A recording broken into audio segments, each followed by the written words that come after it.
If you're like me, and you got no life and there's nowhere to go, then tune in to the Animation Truman Show. You'll be glad you did.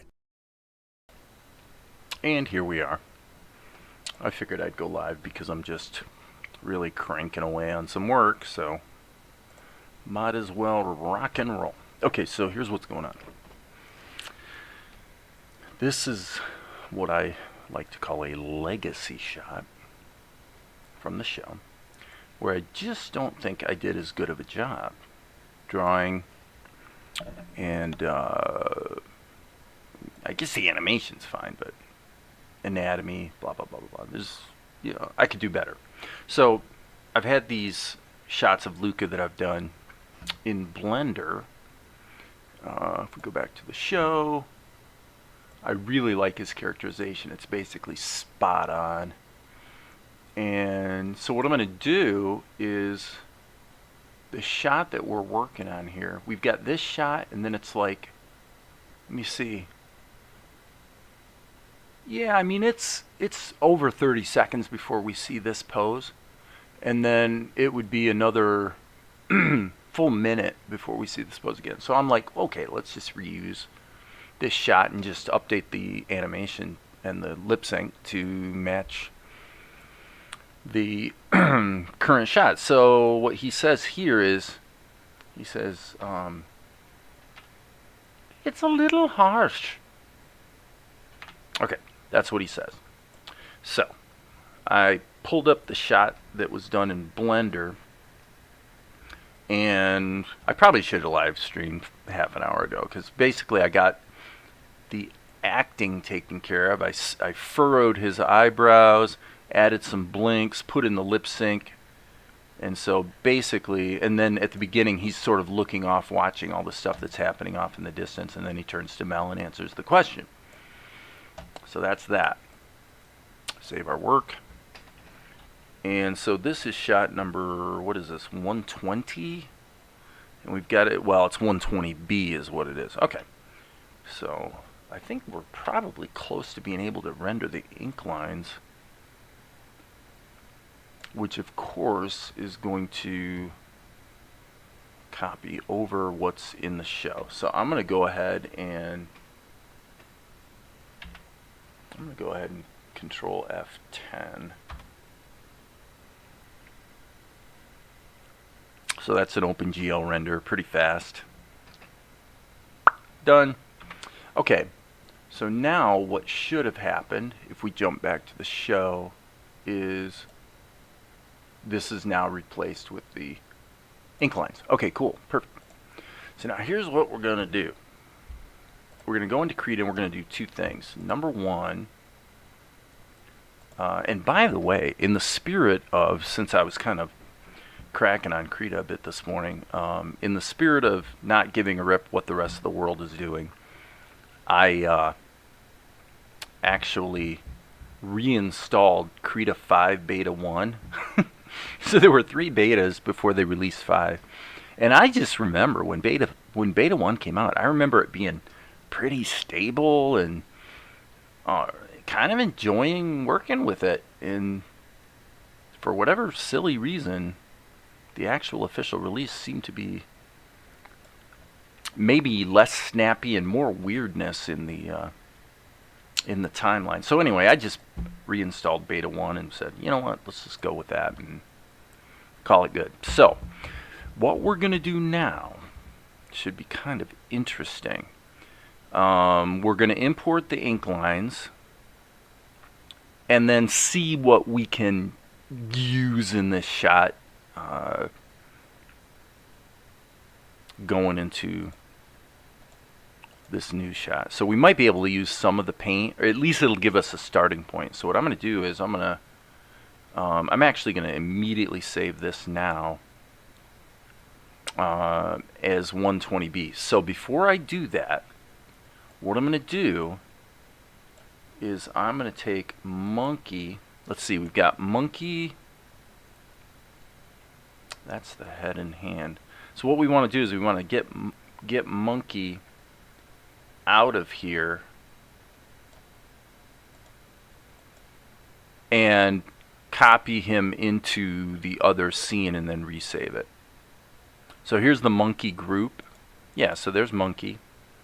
So let's copy this layer. Check this out. If you copy the layer, it can be a group actually. Come back in here. We'll just go to the top here and paste the layer, and it should paste the entire group, which it did. Now I'm going to take the entire group, and I would say actually put it behind Luka. So we'll worry about, you can see his color's a little off, but that's okay. We're not going to worry about that right now. Okay. So later we'll be able to use a transform mask to change his position so that he's positioned properly, and for the moment we can go ahead and forget about monkey. So we'll turn him off. And then we're going to go back to Luka, and what we're going to do is import the new ink lines, replace these with the new ones because the acting is different, and then we will see how far we get with the paint. So that means File, import animation frames, and we're going to add images from, gosh, I think it was right here, wasn't it? No, this is 120B.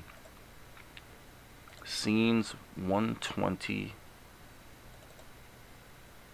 render. Okay, so we'll go boom, Control A, select all, and import those ink lines. Now let's see if they're all sized correctly. Let's be patient. There are 60 frames, and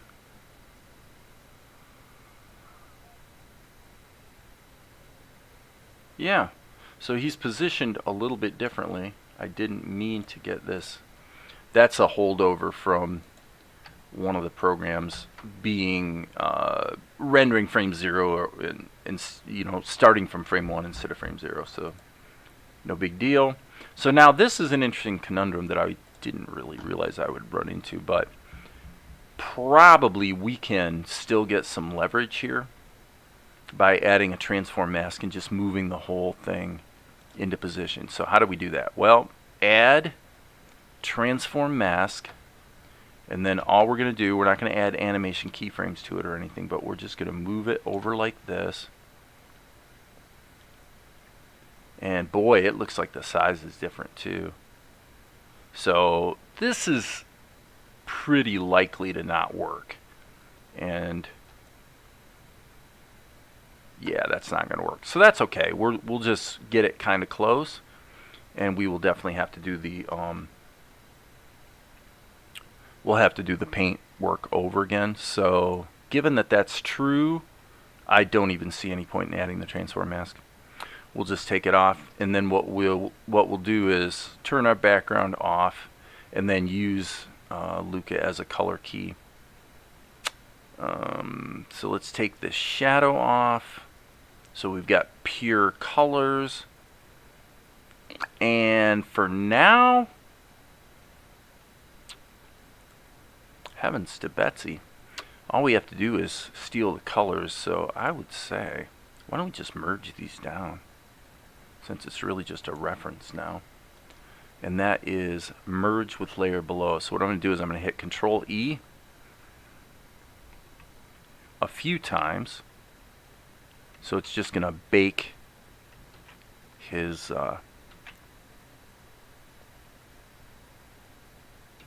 bake all those layers together, and so now that'll be my color key. And actually, having done that, what we'll do now is take all of these animation keys here and delete them. We don't need them. All we need is the first frame, and we can actually hit the A key and move this off to the side because it's just going to serve as a color key. Cool beans. And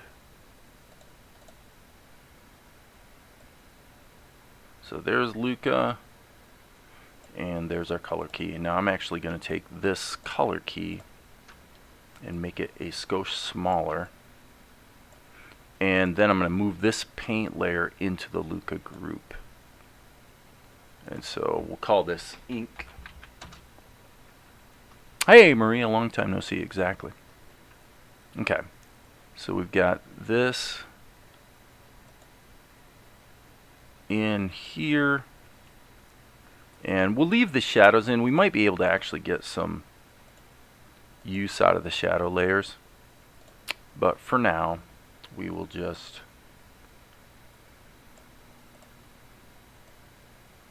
and I'm just moving that keyframe back one step. Cool. So there we've got our acting, and by the way, since Luka doesn't move anymore if after frame 28, I would say I could go through and meticulously I want to actually check something here. Yeah, see, this still doesn't work in the beta. For whatever reason, the ability to hit shift and reliably just toggle through. Yeah, I thought maybe it'd be fixed in the beta, but it's not. So what I'm getting at there is that if you can believe it, the right and left arrow keys to just move forward or back in the animation do not work. Now the keyframe, jumping from keyframe to keyframe does work though. So no problem. That's all we needed. So now what we'll do is I'm thinking we can probably put the paint on the same layer. We'll see how it goes. Let's insert a key there, and then let's just get him colored, and then we will decide from there what we're doing. But yeah, I think we'll just put all the paint in a single layer. So fill tool, grab the red color, boom. Skin color. Now what we probably should do, I'm thinking this is one of those little dyslexia moment type things where I have to decide, am I going to work sort of from front to back kind of thing,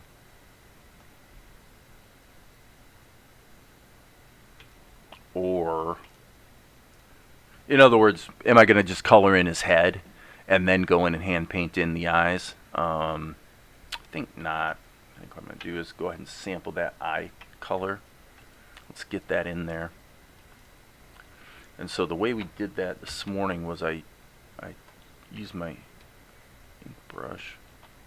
And of course, since I already, this is what I mean by dyslexia moment. A moment ago, I actually shouldn't have done the pupils first, because now I have to switch to behind modes, because doing this painting would color them. Take the black of his pupils and cover them up with this light color. So there's that. But as long as we're in behind mode, let's go ahead and sample this color, the whites of his eyes, and now probably use the freehand path tool. That's really not going to be the right brush for that. Freehand path tool. Ooh, when I switch tools, it switched back to normal mode. That's normal, so no complaints about that, people. Okay, so if we're gonna go that direction, probably the thing to do would be just get all of the eyes taken care of. Let's do his eyes through the whole sequence, and then we will. Okay, so that is going to be, we might as well just insert a keyframe. Is this a duplicate? It is. So we'll go control, drag, we'll put that there. And then just keep toggling forward. Okay, so right there we need a keyframe.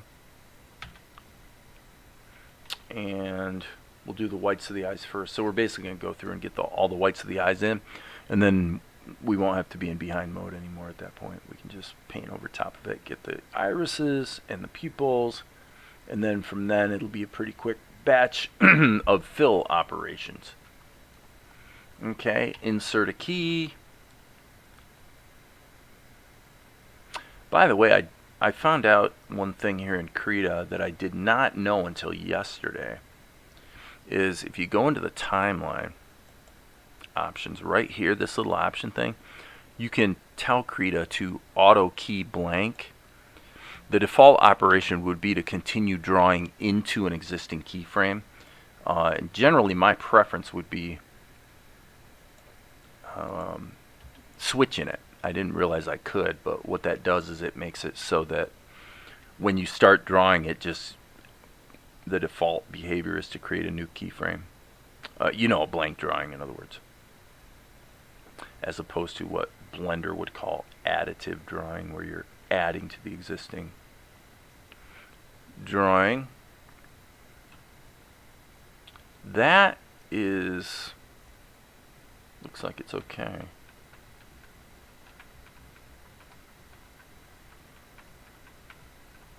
Is that it for his eyes? I thought there was another eye blink in there.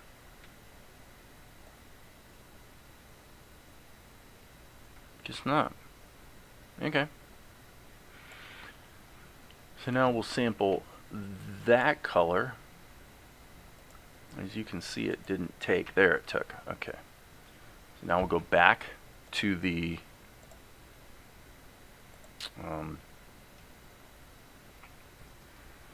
ink brush, if you will. This one, which is going to be a real solid color.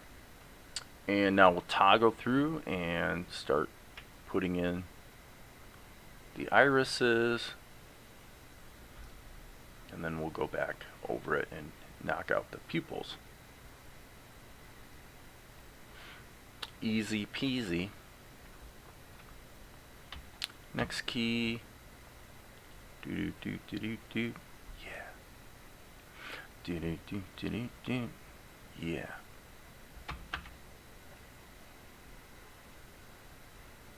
So anyway, I'm sticking to my story that the okay, so that's a little problematic for sure. I'm gonna have to erase a bit. Why did it? Oh, I see what I did. Okay. I think what I'll do is I'll hit Control Insert so it actually sticks another key in there, and then I'll just, as I said, clean it up a bit with some judicious erasing. E key. Cool. I think that's it. So now we'll go back here and just make sure, because this isn't actually black. So I'm going to make sure I get the correct color. The correct color. You must use the correct color, not the incorrect color. Okay. The hard work is done. Now we can go through and deal with the flesh tone. F key for the fill tool. And as I said, this should be a pretty garden variety process of just filling them up. There's the red of his hat, and we'll just work backwards.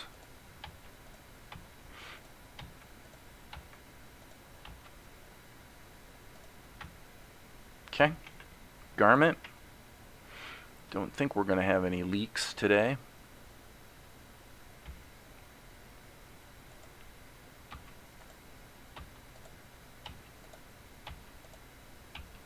I've been kind of impressed by, you know, with the ink lines that are coming out of Blender. Okay, so right there we obviously need to stick another key in for his, because he closes. Whoop. Okay, so Control Insert. This is where that auto creating a new keyframe is kind of actually a blank keyframe. You know, it's kind of biting me a little bit. All right. Interior of his mouth. Let me see what I've got here. Okay. You know what? This is going to be easier to just paint by hand. So I'm going to actually go back to this brush.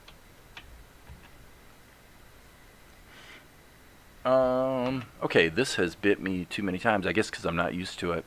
So let's just switch this back for the moment. when we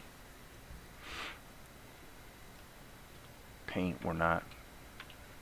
Interestingly, now, as I'm toggling through this, I'm able to use my left and right arrow now, which is kind of strange. Krita can't decide. Alright, so let's go with something like probably about that. Let's see how that goes. That might be a slightly dark. That's better. Okay. So now I'll go back to my brush, and in just a hot second, we'll have the paint done. And we'll have to get the shadows in there, and then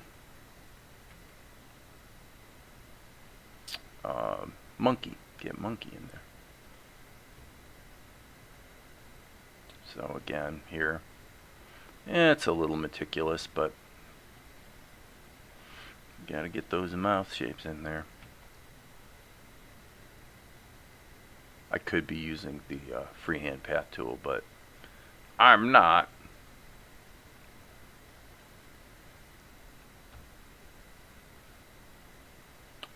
I like Luka. Luka's one of my favorite characters. In fact, I was working on the dialogue earlier today, offline, just punching up the dialogue, and I'm pretty happy with the way it's going. I've been able to make the dialogue between Melchizedek and Luka a little bit more dense and fun and fast-paced. Kind of hard to convey exactly what I mean by that, I guess, but anyway. Okay, so the color key is no longer necessary, so let's just get rid of it and save our work.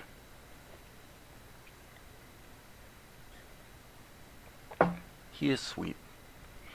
Alright, so now let's start with the shadow situation, and as you can see, that ain't gonna work at all. So I'm just gonna hit insert, and we will draw new shadows. So I'm going to hit the G key, go to black, and just kind of do it the old way. I've been doing it for a long time. There's obviously more than one way to do shadows. This is my preferred methodology.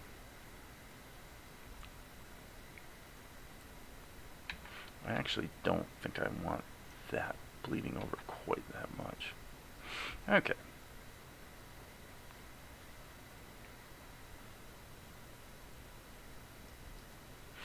I like it. I like it muy mucho. Okay. So now, Krita just did its little thing it's been doing lately. Where the icon. Actually, there's one more change I want to make here.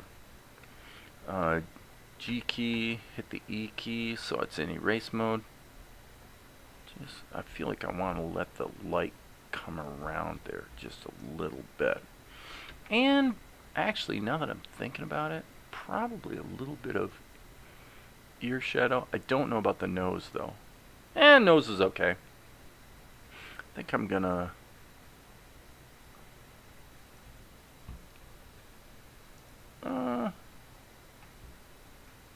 I think not. I think I'm going to skip the shadow on the hat. Okay, so now we've got to get rid of this key, all these keys actually. We'll just get rid of all of them. Sometimes it just makes sense to start clean. Okay, so right there, this is one of those cases where probably using Liquify to just mush it around would probably actually look better. It'll look like a more natural transition between frames. So that's what we'll do. Alright, so got that. And then this is where it probably will fall apart. And so what we'll do is hit the G key and the E key. Just erase these shadows and redo them. E key, so I'm not in erase mode anymore. And I just want to reference back to the prior frame, so I make sure I'm kind of making it match. I suppose I could do you guys the courtesy of zooming in a bit so you can see what's going on. Oh, we get a little hiccup right there.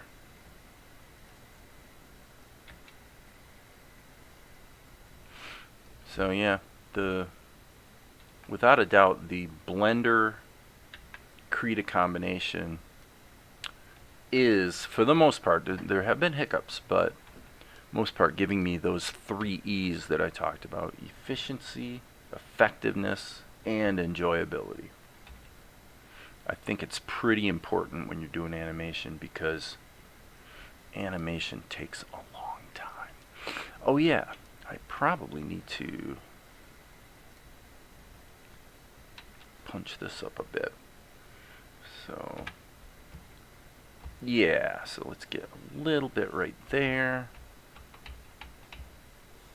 A little bit right there. Probably a little sneak right there. And now we'll keep going forward. And again, Krita's doing that funny little thing it does, where the mouse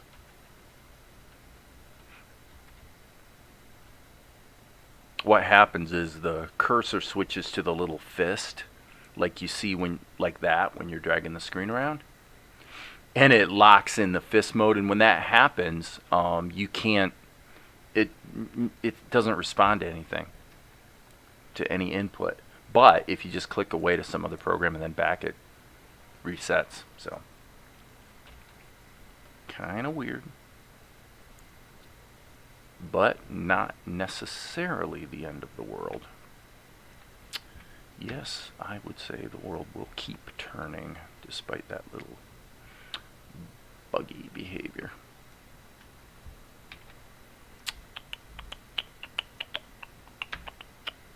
So Maria's been experimenting in Tahoma with using the soft brush with alpha lock for body shadows. Yeah, not a bad idea. I assume when you say a soft brush, you mean probably one of the My Paint brushes. Do you even have alpha lock in Tahoma with regular Tahoma brushes at this point? It seems to me I remember maybe that got added.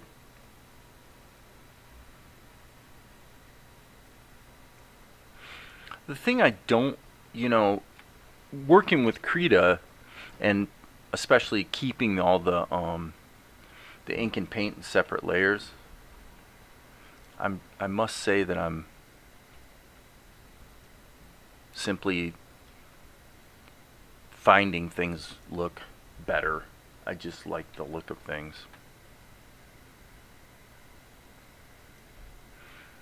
So not exactly down on Tahoma or anything. I mean, I've definitely gotten a lot done in that program.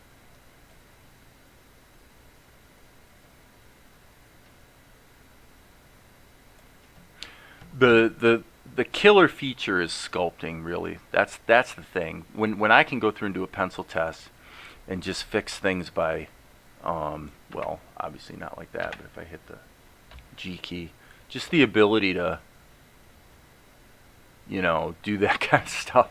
That's the killer feature, because especially for something that's anime like this, where there is a lot of dialogue. I mean, there's a lot of shots that are very much driven by dialogue. I can actually show you what I mean by that. What I was talking about in the soundtrack. Yeah, I agree with you, Maria, that alpha lock is quite useful, especially for shadows, actually. Can be quite an effective methodology. I'll show you hopefully we won't get things freezing up. Okay, so now Reaper's not responding, so let's give Reaper, we'll give Reaper a minute to see if Reaper's going to be acting silly. I don't think there's any such thing as a program that doesn't act silly from time to time. Okay, so this is basically our shot. Now the question is, what about monkey? Well, there's monkey, so we're going to have to do a little color correction on him. But we just really need to use the transform mask to move him. And this all happens really fast. I know it's drawn stupidly, but the whole idea was to make it stupid. So that he just, scurries away kind of thing, right? So, let me save my work. Jump back here. And I'm not even going to wait for this. I'm just going to kill Reaper. Just kill it and start over.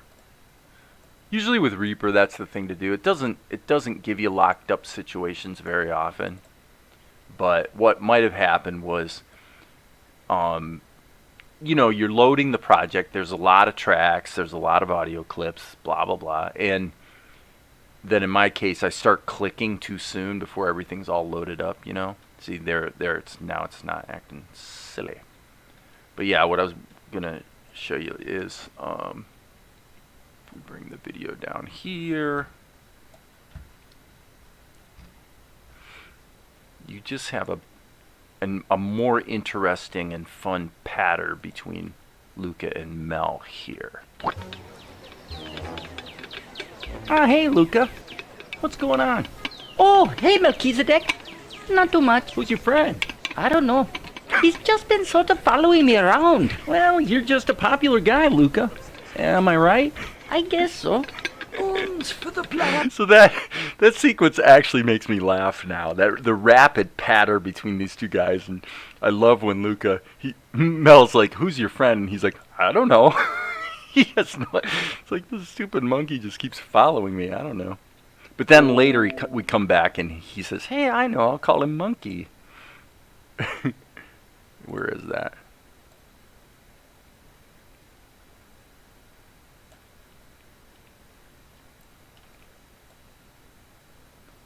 Oh yeah, right here. Good. Oh, I don't want to give that joke away. There's something funny. Wow. Hey, I've got an idea. I will call him Monkey.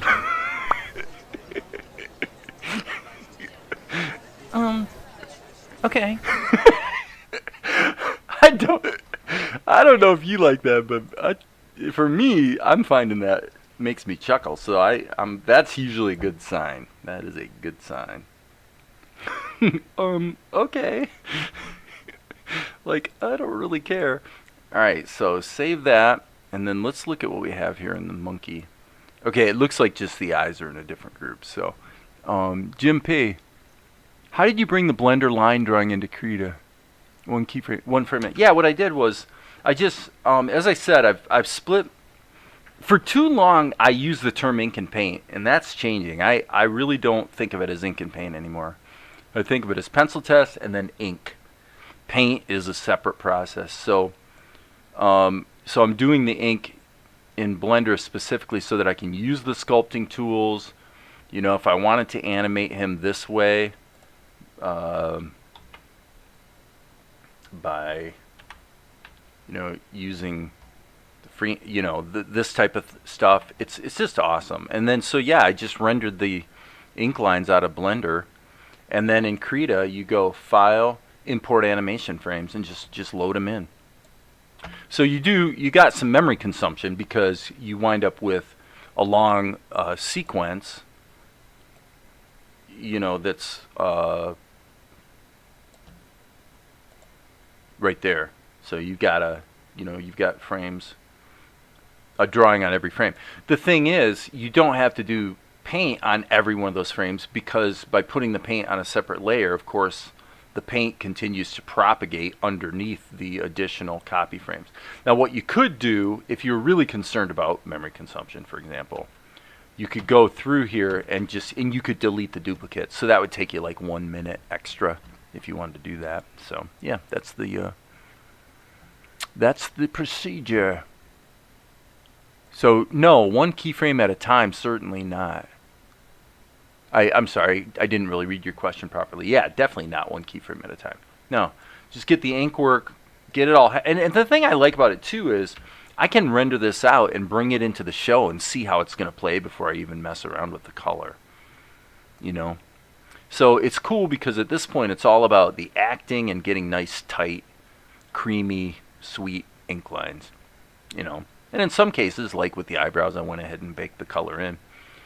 And I do think that, evolving toward Blender 2.8 and maybe even 2.9 is probably in the offing. It's something I've spent more time in Blender 2.8 plus last few days than you guys have seen. But I will say that when you're dealing with things like this soft shadow here, for example, just essentially compositing and color correction and effect related stuff, I still think for the type of thing I'm doing here, Krita is still a better place to be dealing with the paint. But it is nice in Blender, of course. So in other words, in Blender 2.81, you can, of course, you can move grease pencil stroke layers into a different view layer so that in the compositor you go ahead and blur a shadow or things like that. So it's all doable, but it's way more cumbersome. I mean, there's a lot more housekeeping involved with Blender for that type of stuff. So the back end work of not the color so much. Coloring stuff in is fine. But once you go to the next step where you're compositing it with the background and whatnot, for me, I'm still kind of favoring the Krita way. So now what I'm going to do is I'm just going to grab Monkey and pop him back here like that. So that now what should happen, let's just take a look. So Luka says, She's pretty harsh. yeah. Okay, so Monkey popped out. I think there was a little buffer thing here there that happened. Okay, cool. All right. Okay, so we do have a little bit of a problem there with Monkey because he doesn't quite get off screen. Now, we could mitigate that, and I think it wouldn't be a bad idea to do it. To animate the transform mask for the simple reason that I really think he's running off too slowly anyway. So here's what we'll do. Let's go to here, right here. Let's go ahead and add a keyframe because in Krita 5 we can do that, right? So we'll go here in the animation curves and just add a keyframe. And then normally with animating a transform mask, that's all I do. I just add the first keyframe and then I go back to the timeline and work with the keyframes the way I do any other keyframes. So why that moved, I'm not sure, but that's oh, well, hey, there we go. Krita just blew up. Good thing I saved my work. Okay, so paint on another layer so you don't have to repeat. Exactly right. Yep, you get it. So,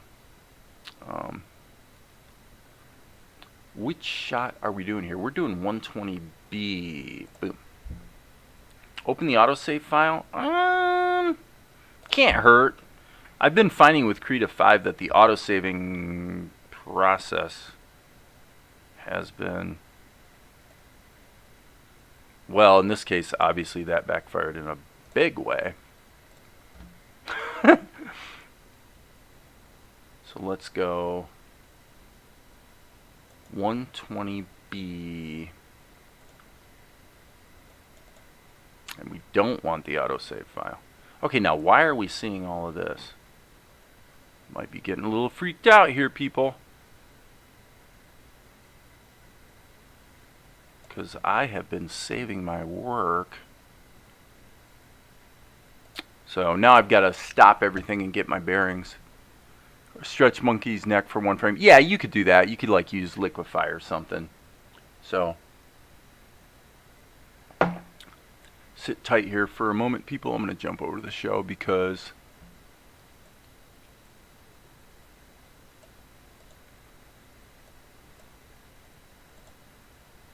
probably because I'm kind of moving fast. So 120B render. So this is a little embarrassing, but I've been embarrassed here on my live stream so many times in the last couple days, it's just stupid. So now the question is, this is the old version of it. And there's no way. Gosh. What have we got going here? There's no way There's no way I spent the last hour and a half working in the scene and never saved it even once. So this is a little strange. Is it possible? Gosh, Maria, would I do that? Then his body catches up. Yeah, well, right. Either way works.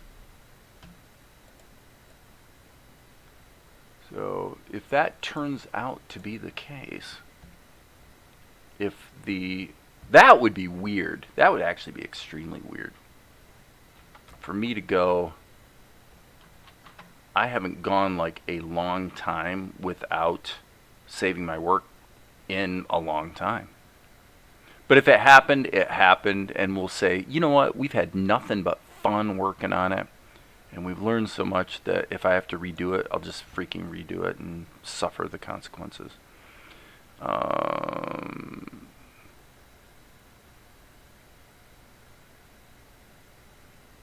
So 120B. Lordy, I hope you didn't not save. Oh, Maria, it doesn't matter. It really just doesn't matter. 120. See, here we've got, this is the autosave, and this is the original. And the original's dated back in January, so yeah, this is very strange. Because I mean, you know what I'm saying? I was copying layers, and I did a ton of stuff, and I can remember hitting Control S. So the problem I have right now has something to do with file location. I don't think it's because, and because it blew up, it's not in the hot menu, so I can't just go open recent and there it is, right? So there's 099A. That's where I copied the.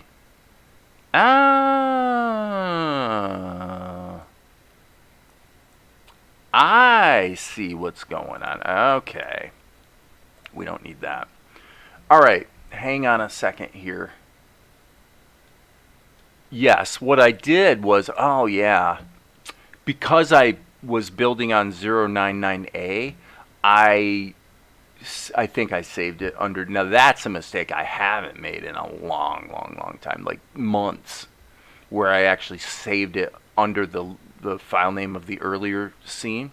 So that's no big deal. Let me jump. I guess I'm in the Vegas screen. So let's go to shot 099.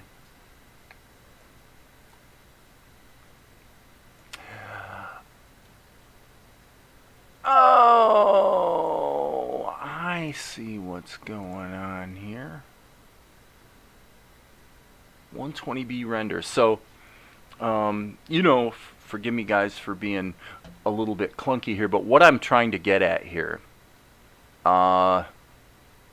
it's a little confusing because there's shots of Mel where I actually reused an earlier shot and ran it in reverse or something like that. So the scene numbers are a little disjointed. Like this is 122, 124, and then it jumps back to 197. So I'm getting a little confused.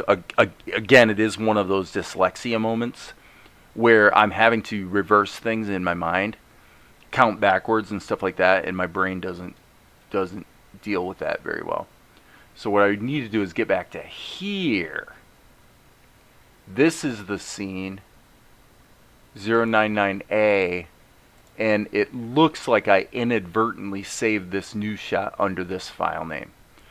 So that's actually not a big deal. And the reason it's not a big deal is because I actually ran a backup when I did my work earlier today. So all I need to do is restore 099A from the backup after I resave this under the correct file name. Not a big deal. Usually, I mean, when it comes to file management and stuff, I'm usually actually pretty organized. You have to be when you've got a project that has 800 shots in it. And so what we need to do right now is save this as 120B. Okay?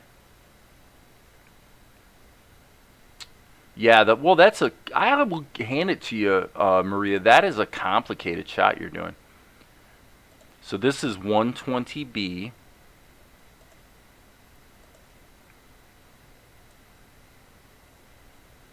And it is a little confusing if you're not.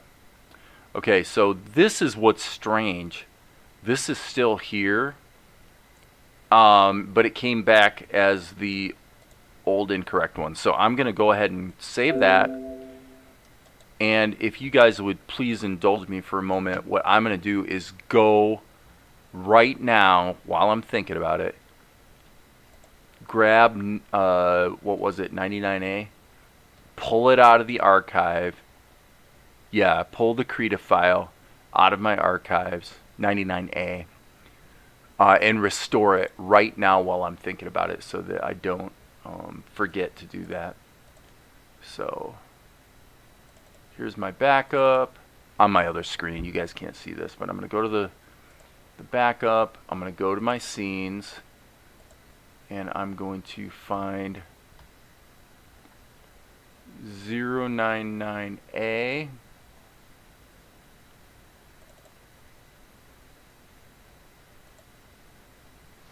And I'm going to actually bring it in here just to make sure. So this,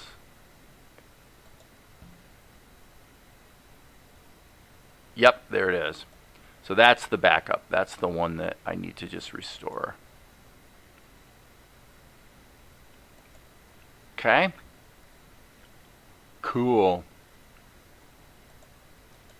So we're going to copy that, and then we're going to copy it into the show scenes 099 and paste it.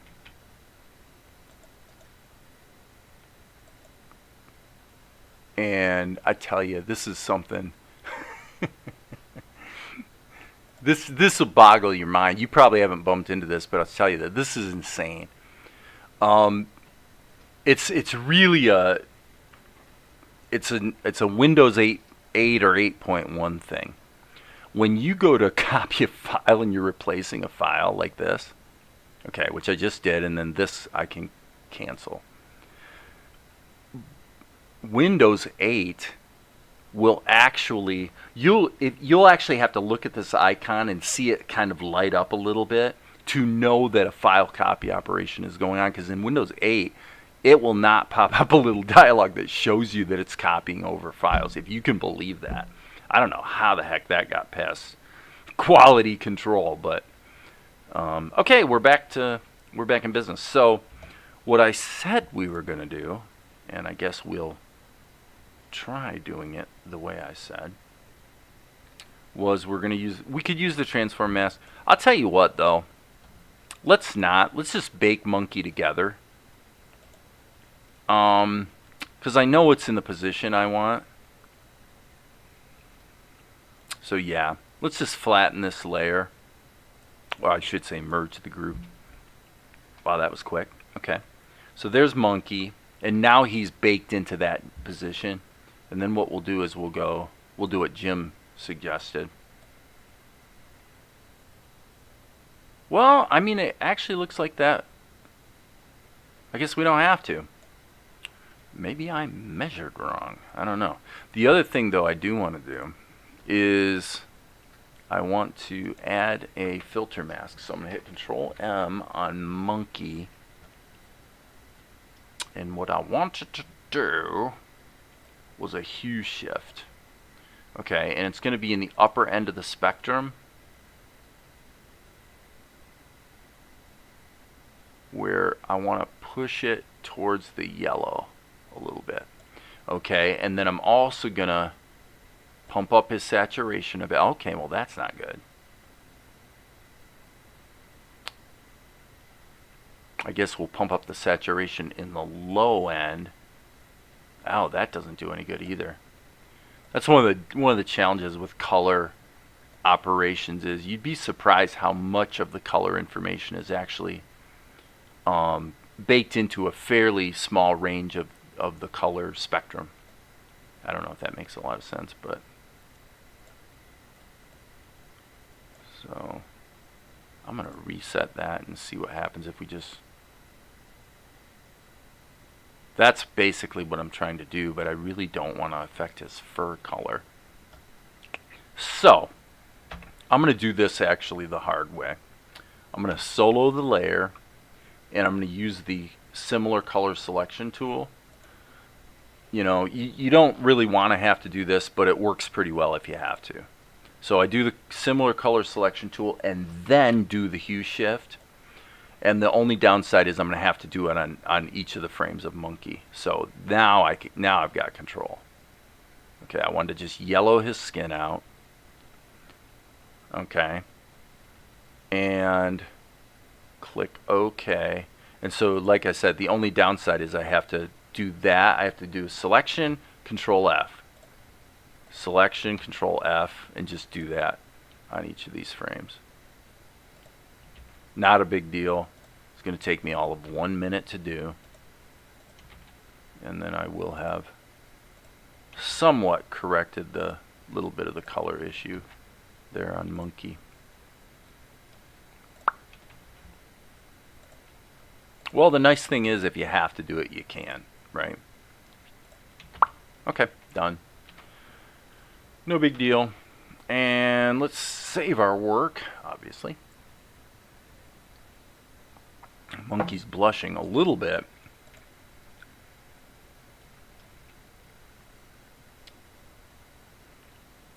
Okay.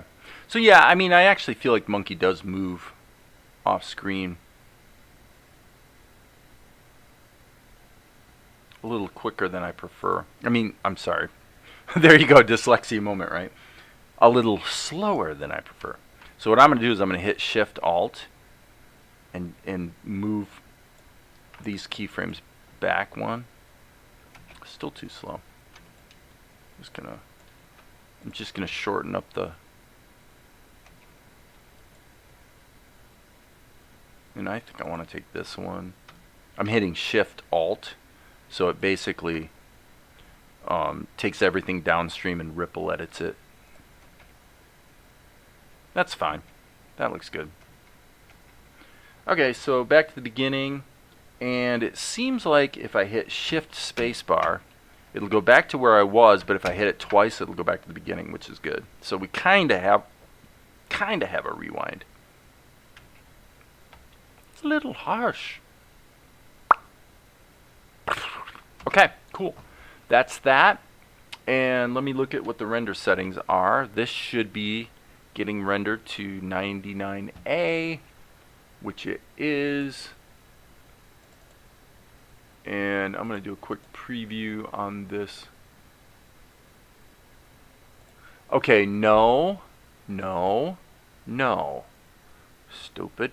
That's just 120B, not 99A. Jeez, and you guys were going to let me do it. You were going to let me overwrite. I guess this is the occupational hazard that goes with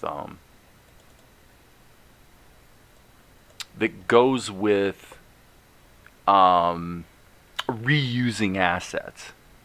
You really kind of need to pay attention to making sure you change your render settings so you don't overwrite an earlier scene. So 120 on my other screen, B render, and it is 120-B period. 120-B period. And it should complain. And it is complaining. That's good.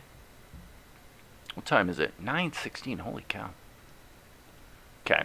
So those frames got saved. Now we're going to jump back over here to Vegas. And hopefully we are back on track. And is it this shot we're looking at?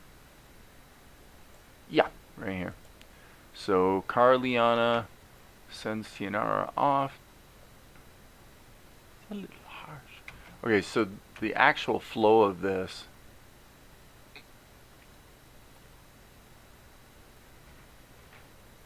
is, boom, Mel is like, that's rough. Am I right? So that's the other thing I did, is I added the term "am I right" into the script in 2 different places. So yes, I do have a backup, Maria. Yes. Every time I stop working, I run a incremental backup of the whole project. So yeah, that's why I don't get too yanked out of shape. But hey, basically, I would say our work here is done. We got this shot. Luka's like, it's a little harsh. And then the monkey goes and rescues the coin, and this shot does show us that we probably should punch up the saturation here on monkey clearly. So I'm going to do that, but I'm going to do that offline. So with that, I am done, and you guys have a wonderful night. Thanks for hanging out, and as you know, there will be more later.